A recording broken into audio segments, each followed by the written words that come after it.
Welcome to B'madzaje Ginonindwa. This podcast is produced by the Communications Department at the Anishinaabeg Nation. We will be focusing on the issues and initiatives in Anishinaabeg Nation territory. I'm your host, Lisa Abel.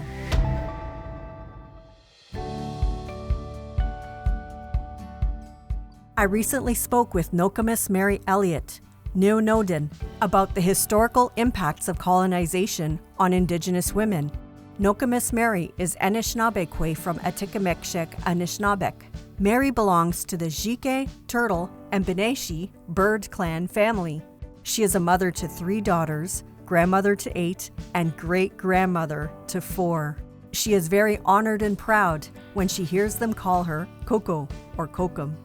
Since her retirement, Mary's knowledge and wisdom of Anishinaabe culture, traditions, and spirituality has brought her to various organizations across Ontario. Nokomis Mary provides workshop presentations about traditional Native parenting, youth rites of passage, women's roles and responsibilities, and water and ribbon skirt teachings. She is always open to provide support, teachings, and ceremonies when requested. As a young woman, Nokomis Mary was motivated to disrupt the cycles of intergenerational trauma she witnessed in her life. As she reconnected with our Anishinaabe teachings and spiritual practices, she learned about the sacredness of Anishinaabe Kwe as life givers and teachers. Becoming grounded in our culture and ceremonies can help girls and women reconnect with their traditional roles in our communities and lodges as mothers, grandmothers, and matriarchs. Nokomis Mary Elliott has supported the Anishinaabeg Nation's HIV program as an elder for 8 years.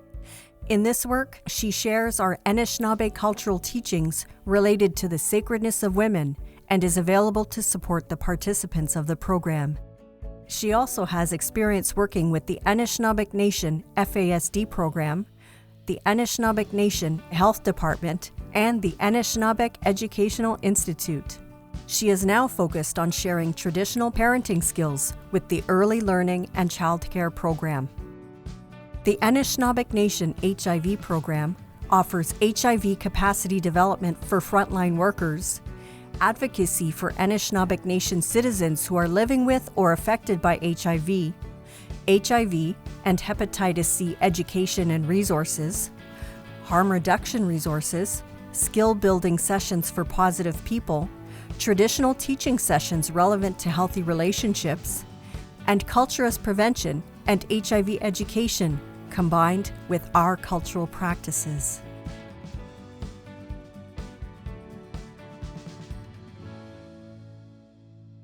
Miigwech, Mary Elliott, miigwech for taking part in our podcast, B'madzaje Ginonindwa. Welcome. I have a tobacco here for you, a virtual tobacco. I'm going to go and get my tobacco here. Okay, I've accepted your sama. Yeah, miigwech for taking part in this today. Sharing your teachings and sharing your experience, your wisdom. Miigwech. To miigwech. Naha, okay, let's try. No, miigwech. Bojo, Niwa Norden, Ndago, Chike Dodem, Beneshi Donoema, Nishnabek Kwendao, Zogimanin. I first of all want to share a little bit about myself here, just so to give a good picture of where I'm coming from in regards to what I'm about to share. I've learned so many teachings and I guess through life experiences and listening to our elders, in the past when I was growing up to be where I am today. So I want to acknowledge all my elders and all the teachers that I've met in my travels and in my journey. Would you like to share a little bit about yourself and where you're from, just so we kind of understand the context of the community and yourself, where you're coming from? So I am from Atikameksheng, Anishinaabe, which is just west of Sudbury. I've resided here now for, oh my gosh, the last, I think I moved back here in 2000. And so I've been home since. And I've conducted ceremonies here. I've had one of my granddaughters walking out ceremony. That was probably one of the first ceremonies the community has witnessed in regards to raising our children up in that good way. And we had a lot of community members out there for that. And to this day, now, presently, I've been asked to be a part of some of the cultural gatherings that they're having, or, doing opening and closing. I worked in child welfare. I was asked to come home and work in child welfare, and they asked me to be their elder. And so I was here with them for 6 years, and one of the things that I really was, I guess, advocating for was our children to learn about their culture, to learn about, their language and things like that. I lost my mother when I was a little girl. She passed away when I was roughly about 8 or 9 years old, to be exact. So I was raised without a mother. When my mother passed away when I was a little girl, we moved to my father's First Nation community, and that was, Chippewas of Nawash. That's where we moved, and that's an unceded reserve, but we moved there, and when we were brought there, and it had to do with because my father was struggling, and so we were sent there to live with his sister, which is my auntie. I didn't attend residential schools, but I did attend day schools. And when I was,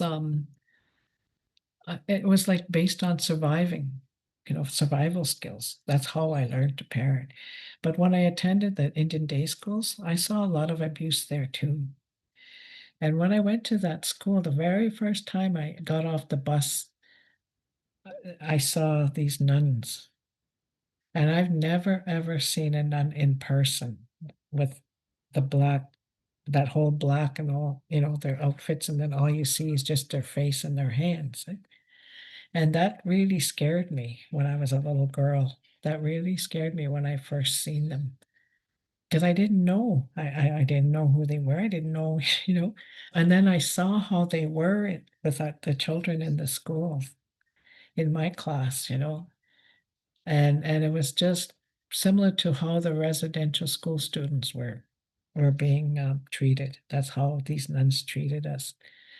But they would humiliate us, the students, in front of everybody. There was no supervision in the schools during recess or that. And then every morning they gave us cod liver oil and those really hard biscuits. But during the recess time, those boys would throw those biscuits around, and they hurt if you got hit by one. Yeah. So, that's where I grew up in for my Indian day school experience. And it was very traumatizing because I witnessed, even I got the strap. I got the strap because I didn't do what they call at that time catechism, which was religion. And so the nun told me, "You write 500 words. I promise to finish my catechism." 500 words. So there I am writing it. I never finished. So I went back. She gave me a strap again, and she said, "Now you do 1,000 times." Well, and because I didn't finish the 500 words, she moved it up to 1,000 times. And so, I never finished it. So of course I went back and she gave me a strap again. And she did it to humiliate me in front of all the class. And she told everybody there, "You make sure you do your catechism because this is what's going to happen to you." You know? So those were the kinds of things that I experienced going to Indian day school. And I finally, at that time too, at the age of 11, I wrote my dad a letter and told him, you come and get us. If you don't come and get us, I'll call CAS to come and pick us up." That's what I wrote in that letter to my father. So he came and got us, and he brought us back up here. That's how we ended back up here. And even though we were a band member of the Chippewas of Nawash, I eventually, myself personally, transferred to this band because this is where my birth mother comes from. And then one of our elders, he's passed now, but he said, "You don't belong over there, you belong here with us." So that's how come I ended up here in Atikameksheng. Miigwech for sharing that.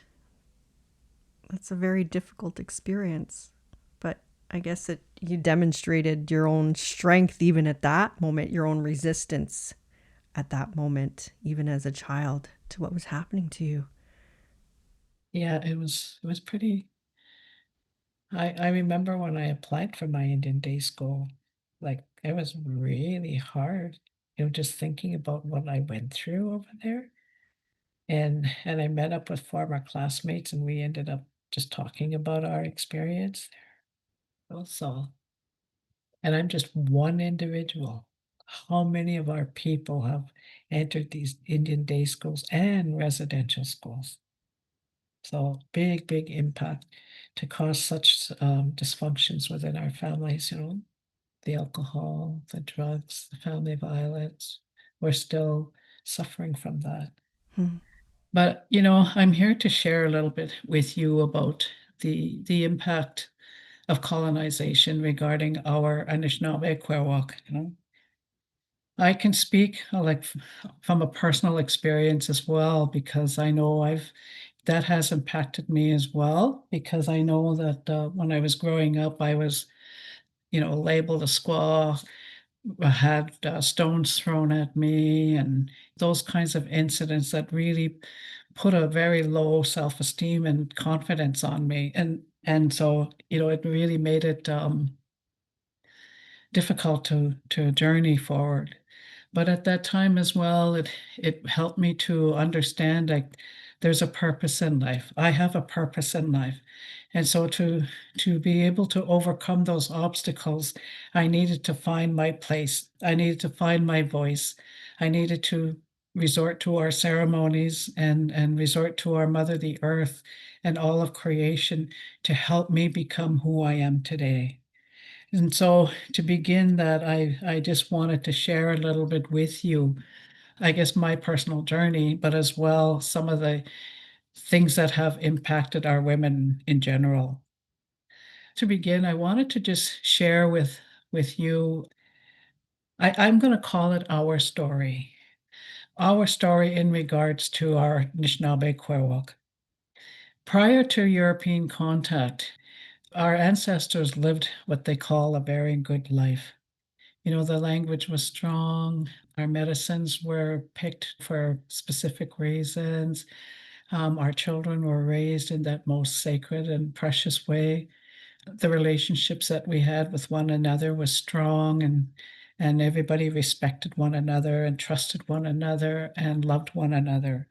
And I call that the good life because prior to European contact, that's how our ancestors lived. And our women at that time were held in high regard because they were the givers of life, because they were the first teachers to our children, because they were, in a sense, made whole, and they are a reflection of the earth. That's why they were held in high regard. Our women at that time were basic knowledge teachers. And because of that, that's how the raising of our children at that time was so intact. They recognize and acknowledge that the children that came with gifts, they were able to see that and understand that, especially our grandmothers. And so they would teach these children to live the way that they were going to be intended. And by this, I mean, for example, like if a boy was born into this world and he had special gifts that they could see, and when they could see these special gifts that he had, then the grandmothers would say to the mom, we need to raise him in this way because he has these special gifts. And for example, he might be a leader, he might be a storyteller, or he may be someone that is able to conduct certain ceremonies that other people normally don't do. So we raise them in that way. We guide them in that way, similar to when you're walking your path on a feather. There are these people that are going to help you walk that straight path. So back then, that's how it was. our grandmothers had a keen sense of knowing what the children were going to be doing when they watched them. So when you think about that back then, our women were the foundation of our nation. They were the backbone. They were the matriarchs. And whenever there was an issue arising within the communities or the village, they would go bring the grandmothers together and they would meet with them in council. And that's how that was long time ago, so I call that the good life. And the language, of course, is very strong. Every child born into that time or that era of time, they spoke their language. There was no English at that time or French or any other language. So I call that the good life. I don't know how long, maybe when the Europeans first came, some say 1492, but around that era of time, that was the introductions to the Europeans. And our people back then were, and we are to this day, we are a kind, caring nation, a loving nation. And at that time, when we seen these boats coming to our land, it was our people that opened up their heart and their arms to bring them on board, because according to that era of time, in our stories, they say that they came here very weak. They were sick. They were hungry. So when they landed on Turtle Island, this is how they looked. And so it was our ancestors or our nation that was kind to them and brought them in. And it was at that time too that our women were introduced to to new things that could help them in the work that they were doing. For example, like the cloth, that fabric, they had those in their ships and they brought them over, and they would trade, for those things. And the women at that time were in awe with that fabric, especially the color red. And they loved the bright colors, and they felt connected to that, especially the red color. And so the women were very attracted to that red color cloth. And so when they saw it, in our language, how we say red is Musqua, no?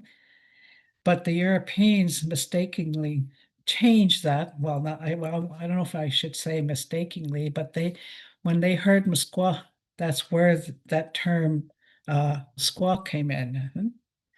And so that word became a very, it was used a lot on us as Native women. And going back to what I was sharing when I was a little girl, that's what they used to call me. So that there was very part of, the introduction to that. And on top of that, the fur trading was happening as well. And so, the women loved those furs, and they made a lot of beautiful things prior to European contact. But the Europeans loved that fur, and so they trade their goods for trinkets and little medals and stuff like that, for cloth, for those furs. So when we look at that time, the women still were held in high regard. They were still being looked upon as, the backbone of the nation. And even though like these things were happening, but gradually in our story, things begin to start to change. And it was becoming more so that a lot of our people were starting to become colonized, with the impacts of the European contact. So what happened then was we moved down into the west of the medicine wheel. These were the effects. And we look today, how far back does our residential school started? How far back was it that these kinds of things were happening for us as Indigenous people? Our children were taken away as young as 4 years old and placed in residential schools. And in there, they witnessed a very abusive behaviors and relationships. They were treated very poorly and almost treated like they were animals. And it was so devastating. But at that time, too, it was made law that the children had to go to these schools. It played a major role in changing the way that our women were. because of the sexual abuse, because of the physical abuse, emotional abuse, and even the spiritual abuse, like those things that were removed from us as women. And it changed the way that our women were. And it was based basically on surviving. And when you're in, I guess, something like that, you learn those type of skills that are in there. Because as a child, you're looking for someone to teach you healthy skills or good, survival skills. But in there, you're being taught, how to abuse, be it with the strap, be it with the yelling. So then when our girls came out of those schools, those were the type of behaviors that they learned. And it became really, really difficult to try and change that. And so, you have what they call intergenerational trauma that's occurring now, because those ones in the residential schools, they themselves learned those types of behaviors, and then they become parents themselves, and they're raising their children in the same way that they were raised in the residential schools. So that's intergenerational trauma. And that's one example about the residential schools.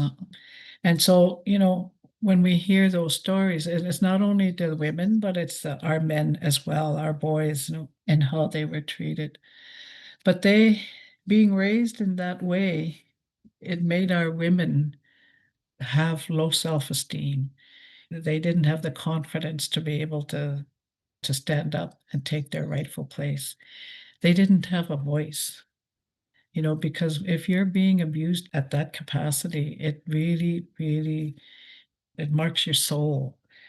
And so for us as women, when we come to that healing part, that there's a lot of work that needs to be taken place. And so back then too, not only was it the residential schools, but it was also the 60 scoop that was happening.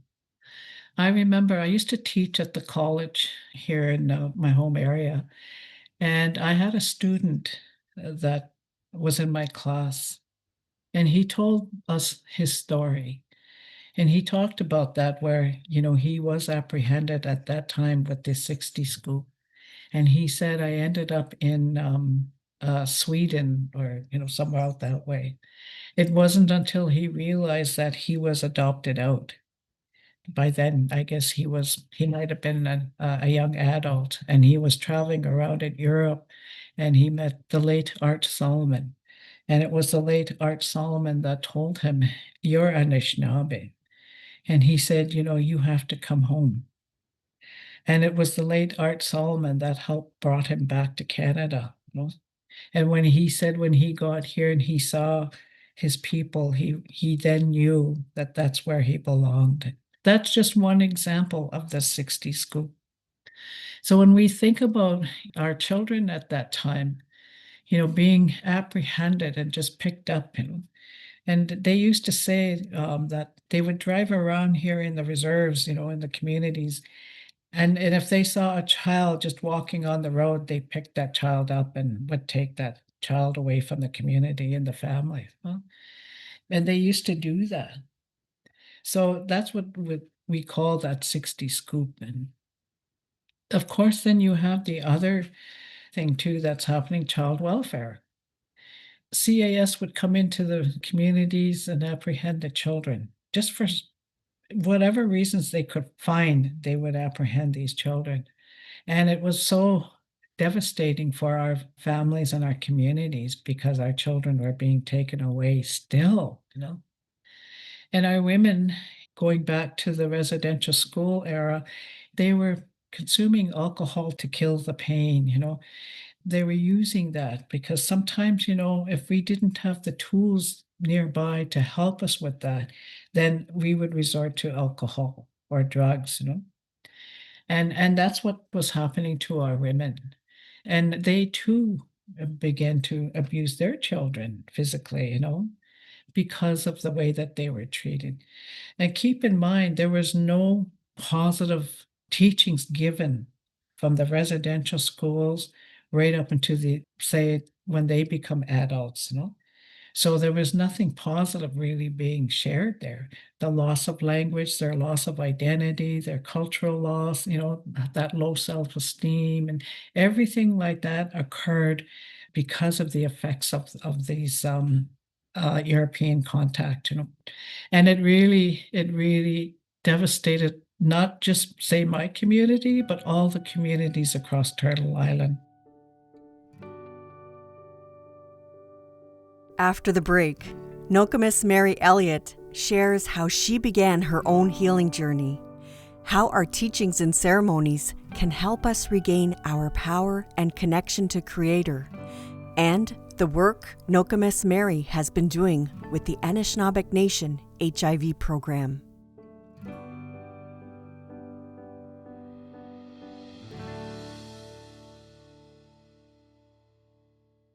This fall, your learning journey begins at Kenjigewinteg, an accredited Anishinaabeg place of learning on Manitoulin Island. Programs starting this September include welding, construction carpentry, pre-health sciences, PSW, Indigenous wellness and addictions prevention, and ECE Anishinaabemowin. Application deadlines start August 7th. Don't wait, apply today. Visit kenjigewinteg.ca. Kenjigewinteg, rooted in tradition, growing in knowledge.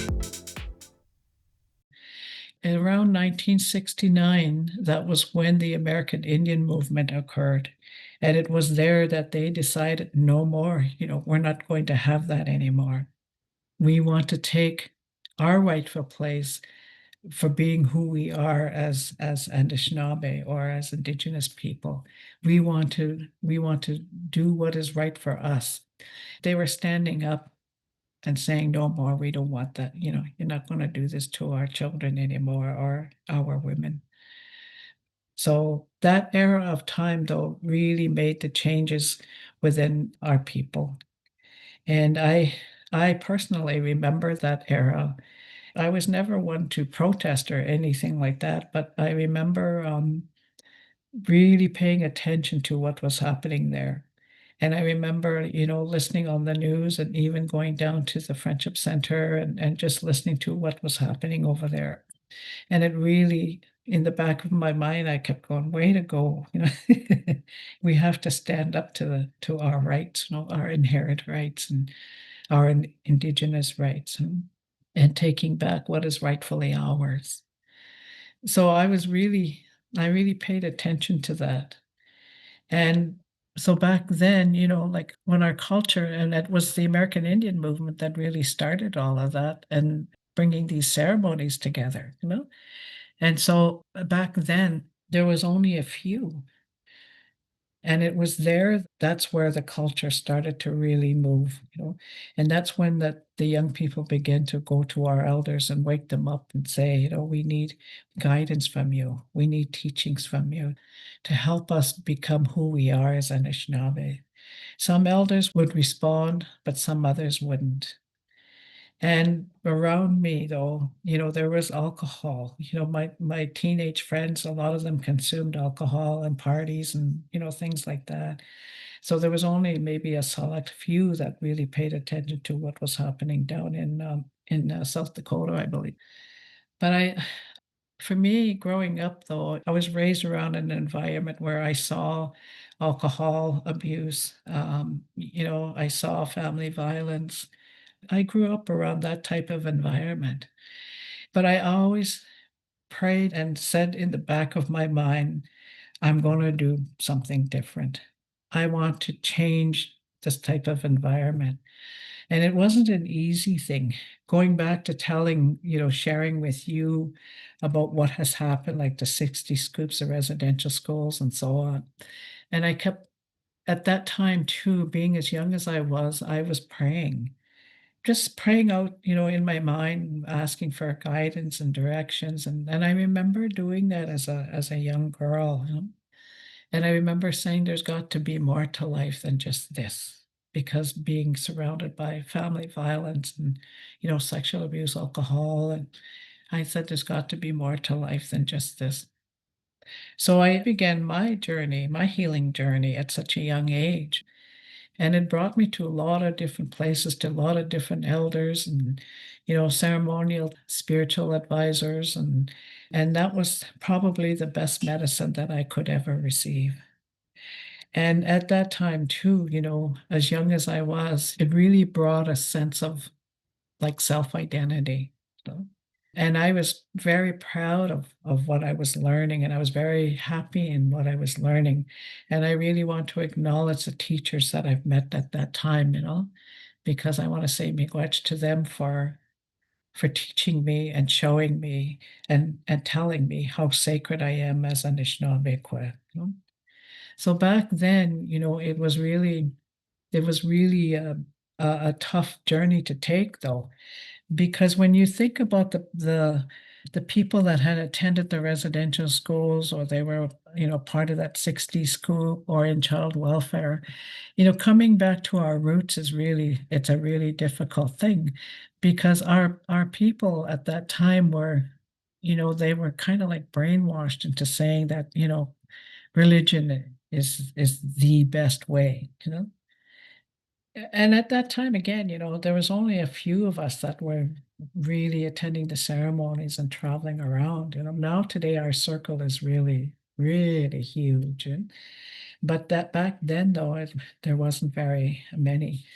But when I started going there to these ceremonies, where it first started was actually in a sharing circle. And I was quite young then, and I attended that sharing circle. And it was there that one of my teachers, she was conducting that circle. And I heard her say that women are sacred. Women are the backbone of our nation. So when she mentioned that, it really triggered something inside of me. It was almost like that fire that was just a little small little flame, and then when she said that, it just seemed like, when you throw something on the fire, it just lights up really huge, eh? And that's what happened at that sharing circle. And I walked out of there thinking about all what was said. And I realized I found my journey, I found where I need to go. And that's when I started to really attend a lot of the ceremonies back then. And even then, we used to go way back in the bush for ceremony to do sweat lodges and that, but because it still wasn't noticed in our communities. And so when we talk about the healing process as women, we need to find our voice. We need to find what makes us so beautiful and so sacred. What is it that helps us to move forward in that life that the Creator has blessed us with? We need to learn more about ourselves as being teachers and givers of life. We need to understand and know that we are the teachers, we are the backbone, we are the ones that lay the foundation for our children. All of those things, that healing process is what is going to move our people forward, and that's the north direction. And I remember at that time when I started going back to the ceremonies and things like that, I felt really strong and really powerful. I felt like it was my connection to the Creator.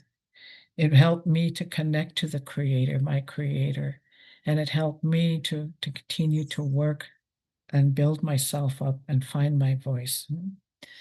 And those ceremonies is just one aspect. And actually, I think it's the major aspect of I finding that confidence, self-identity, because we're comprised of body, mind, spirit, and emotions. Yes, we can heal our body. Yes, we can go to counseling for our mental well-being and our emotional well-being. But what about our spiritual well-being?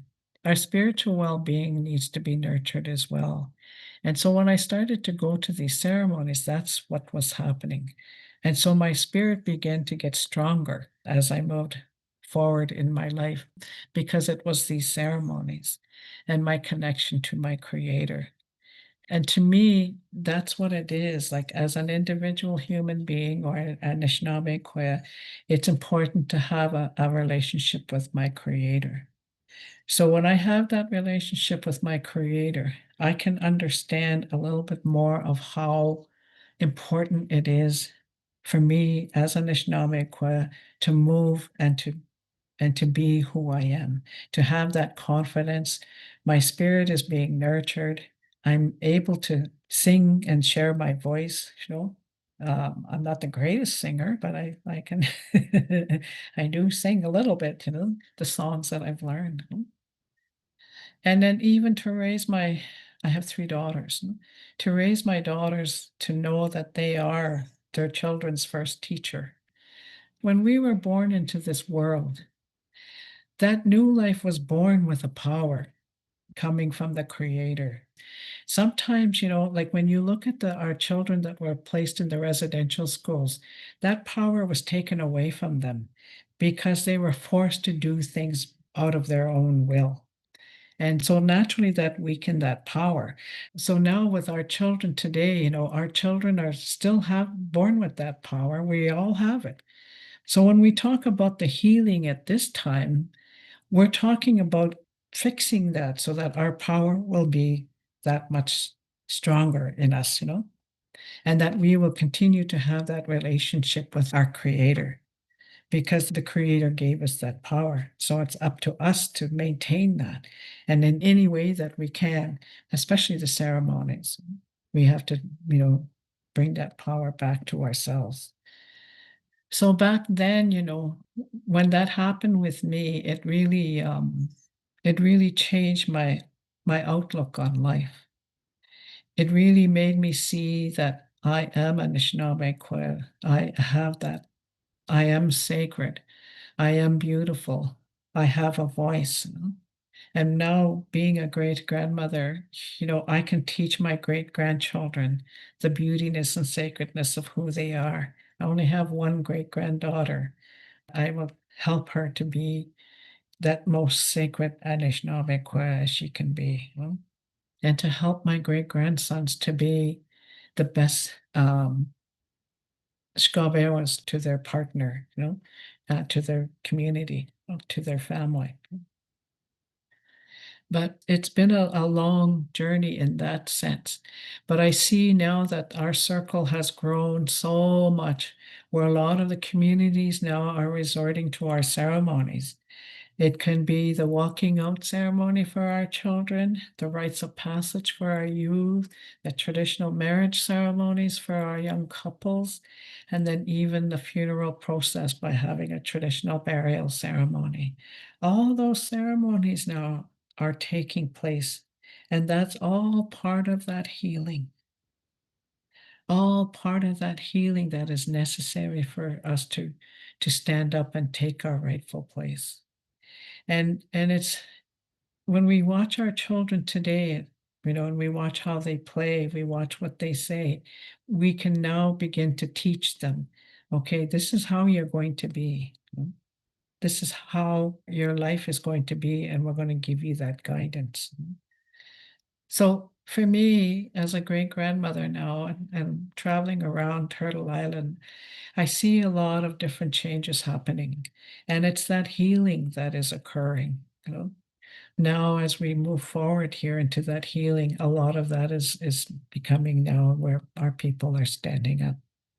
Even more recently with that Bill 5 that has occurred right now today, we see our people standing up for that and saying no. Because, you know, we have to stand up for our inherent rights, our treaty rights, you know, even who we are, our self-identity. And, you know, when we look at our people too, they suffered addictions. They suffered alcoholism. And today, you know, we're having facilities where they can utilize to help find their voice and to help find their rightful place and knowing who they are as a Anishinaabe. For example, like these treatment centers, you know, or these youth facilities where they're using our culture events to help them, you know. And even today, when you look at our First Nations programs, a lot of them are utilizing culture, you know, to help our people. I guess in a way that you can call that harm reduction, you know? But I always believed, and an elder had said this one time. He said it's important that the programs that are and services that are offered in our communities, that we integrate them into our culture and not the other way around. And I thought that was a really very strong message, because those programs that are being offered need to be integrated into our culture. But our women, though, getting back to our women, I've heard many stories in my journey. Stories of pain, stories of hurt, even good stories of what has happened to them. I've heard such beautiful stories from our women. But, we're told that we need to talk about our experiences and not to suppress it, because if we suppress it, we're going to get sick. And so by sharing our stories, sharing our experiences, it helps to empower us more, give us that power more. So when I was listening to some of the women talk, I knew then that they were releasing and allowing themselves, to become stronger in who they are. And for me, as a mother, grandmother, and now a great grandmother, I try to help our young women to take their rightful place, to become who they are and see that they are indeed a very sacred part of creation, and to see that their relationship with the earth is so important and that they need to take care of that water. So we have a lot of women that are now standing up and taking their rightful place. And many women are acknowledging themselves as being sacred. So I really want to say to miigwech to all of them for being like that. And I know within my own family, I raised my children with the ceremonies. And I'm so grateful I did that. They're cradle-board babies, and we had, their first fast, and, we did those kinds of things with them. And I'm so grateful for that. And I'm grateful for the women that had helped me with the raising of my children. And I especially want to acknowledge one in particular who really taught me lots about parenting. Like one thing that happened in my family, my late adopted mom, like she took me in, and this was, oh gosh, maybe back in the late 70s. She took me in and she kind of like she adopted me, and she was from Manitou Rapids. And she taught me about parenting, but she taught me too about especially the rites of passage. And she said, we do this with the boys too, she said. Oh, so she told me the story about what happens when we do it with the boys. So when my grandson became of that age, we did that with him.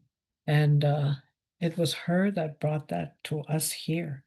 And it was us that helped our boys to do that ceremony. And we had the rites of passage. I've done the rites of passage here in the community.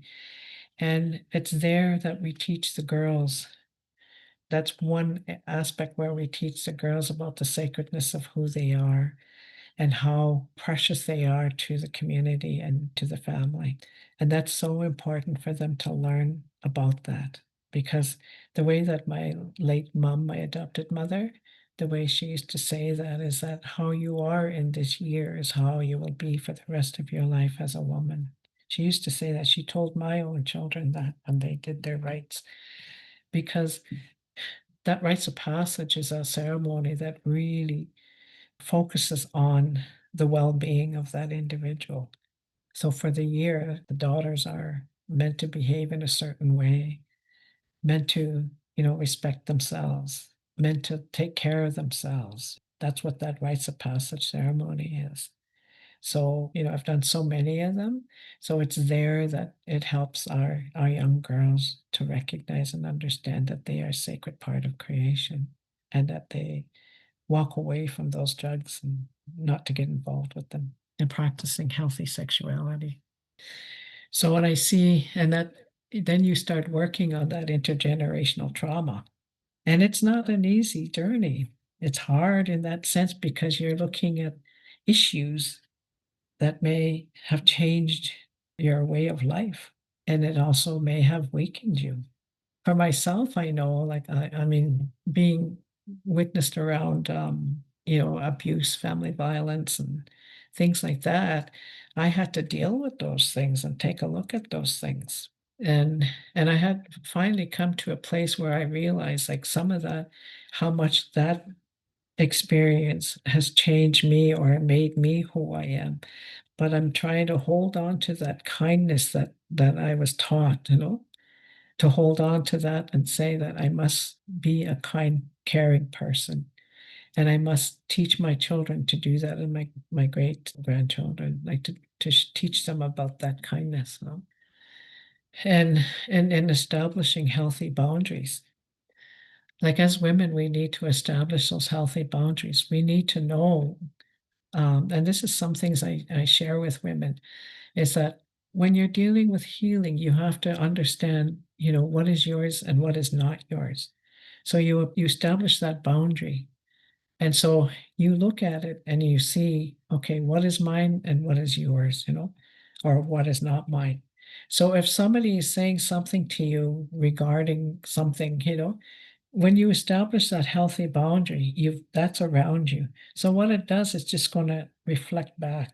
It's not going to affect you if you establish those healthy boundaries.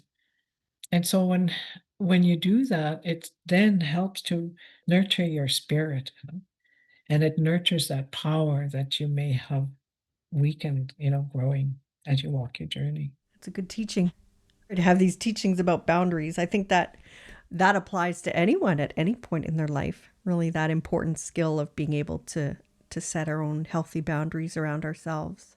Yeah. Yeah, I was just talking to my granddaughter about that this morning. I said, you need to establish your boundaries, healthy boundaries. What is yours and what is not?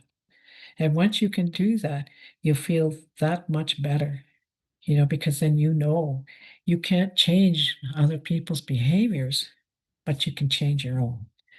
So for me, that healing process, it's not an easy journey. You know? It isn't an easy journey, but if you have that power, as I was mentioning earlier, that you were born with and you made those changes, you can overcome anything. You can overcome those obstacles that are there.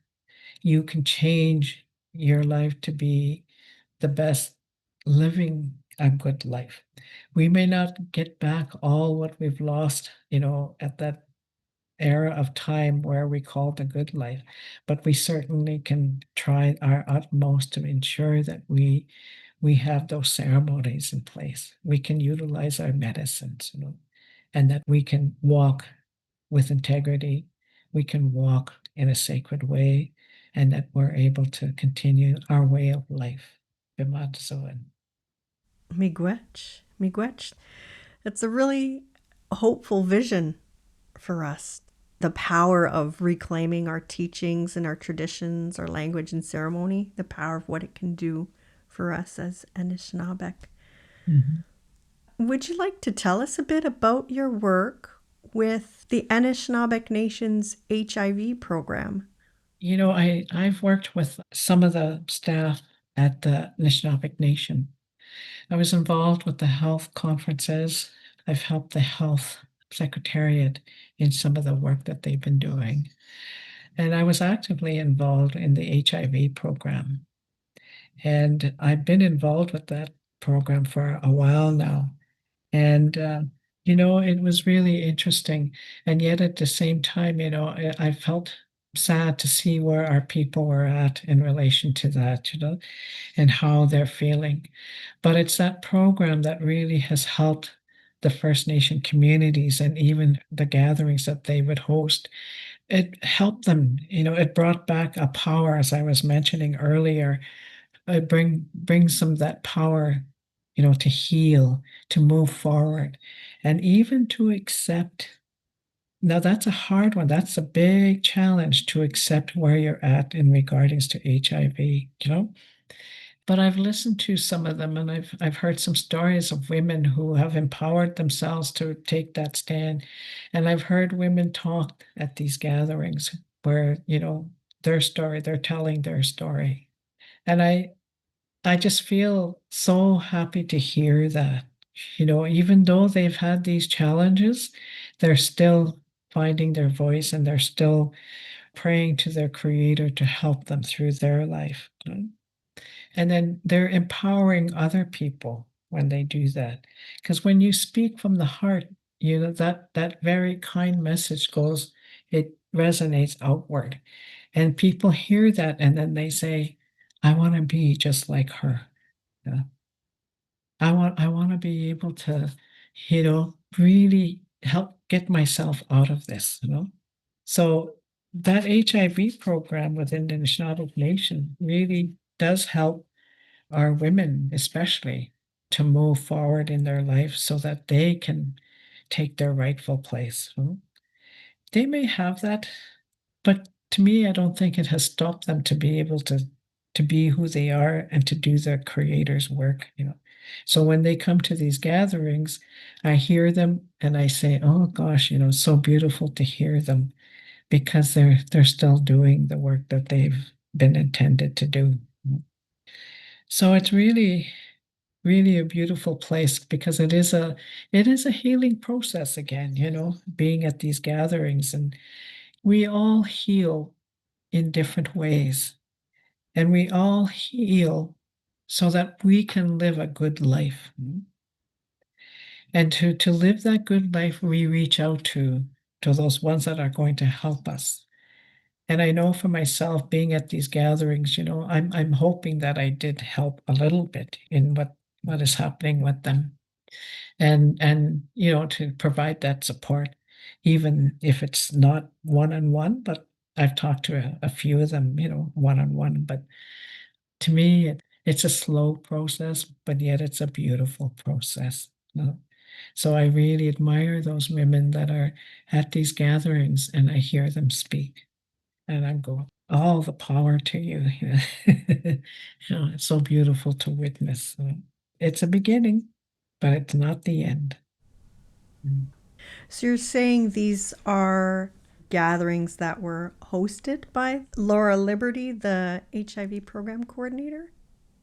Yeah, Mm. yeah. These programs they are definitely hosted by the Anishinaabe Nation, the HIV program, and I see her doing such awesome work.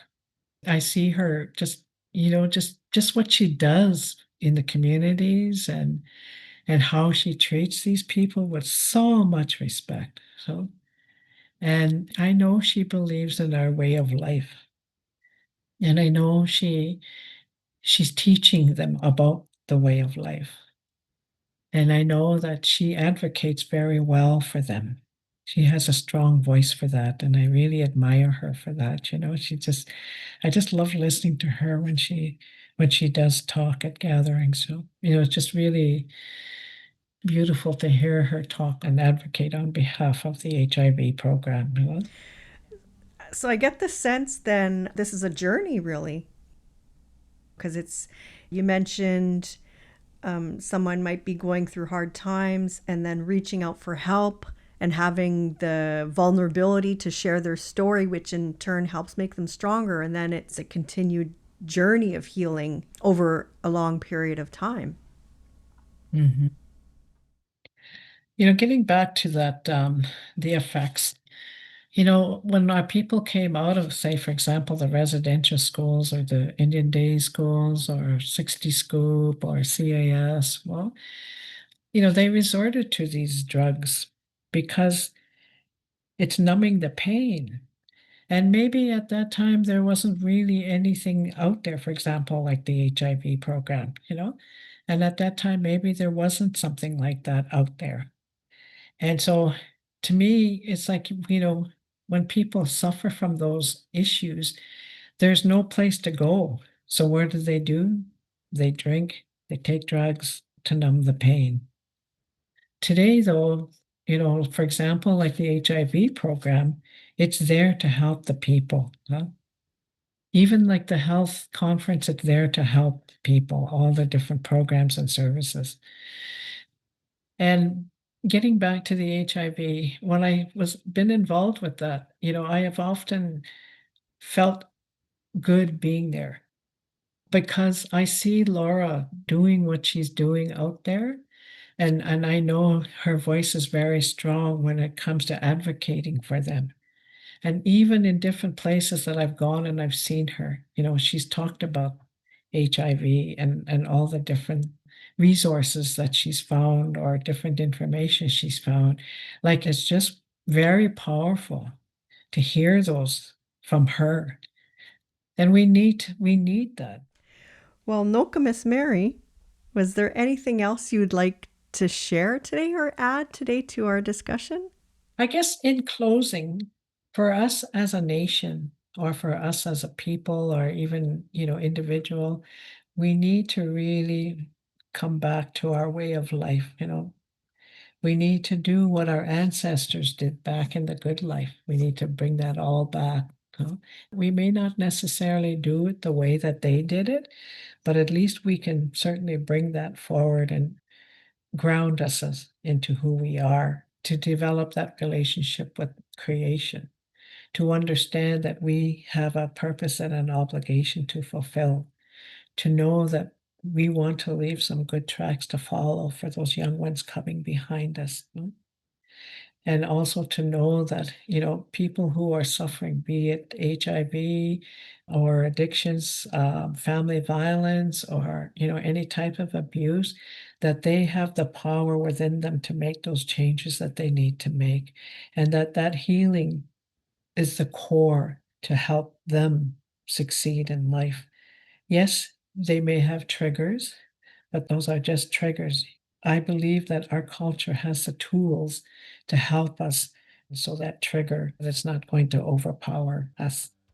So if I could leave that with all the people out there, that's what it is. Is our way of life is beautiful and it's sacred. Miigwech Nokomis Mary. Chimigwech to Nokomis Mary Elliott for taking part in the podcast, and to Laura Liberty, our Anishinaabeg Nation HIV Program Coordinator, for supporting this episode. To learn more about the Anishinaabeg Nation HIV Program, find the links in the podcast description. This episode includes the tracks Brothers by Wolf Saga and Chippewa Travelers, and Embracing Beauty by Justin Delorme, licensed by Nagamo Publishing. Chimigwech for listening to Bamadzaje Ganonindwa. Until next time, Bamapi.